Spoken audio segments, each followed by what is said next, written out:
When the sky tore open and the dragon shrieked for help, every creature fled. Every creature but one. Not a mage. Not a knight. A human. No sword. No spell. Just grit. And when the dragon saw who stepped between her wounded hatchling and death, she didn't roar. She watched. Because the most feared mother on the continent had just learned something terrifying. Humans don't back down, even when dragons do. Like the video and subscribe to witness more heart-pounding HFY tales where humanity rises when all else falls. The valley burned beneath the wings of the beast.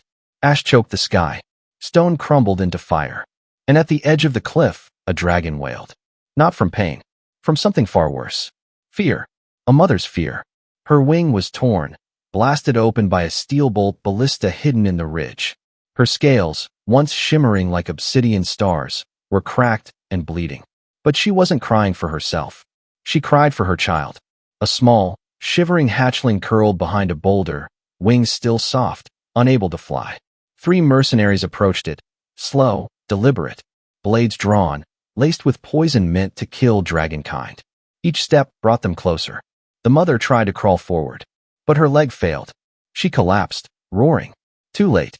Too far. And then, a human stepped out from the smoke. He wasn't tall, wasn't armored, wore a soot-covered leather jacket, and carried a rusted old plasma cutter on his hip, useless against those mercenaries. But he didn't draw it. He just walked, straight toward the hatchling. The mercs turned. One laughed. You lost, outsider? Another raised his blade. You want to die for a lizard? The man didn't speak. He just stepped in front of the hatchling and put his body between it and the blades.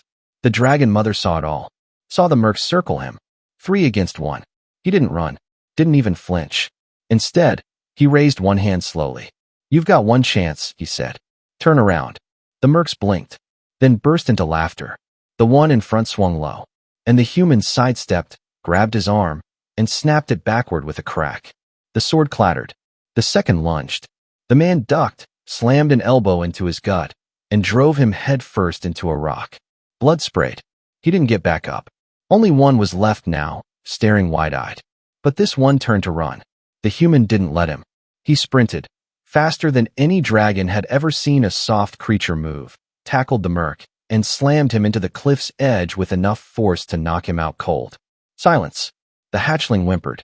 The human turned around, crouched low, and gently touched the little dragon's nose. Hey, he said softly. It's okay.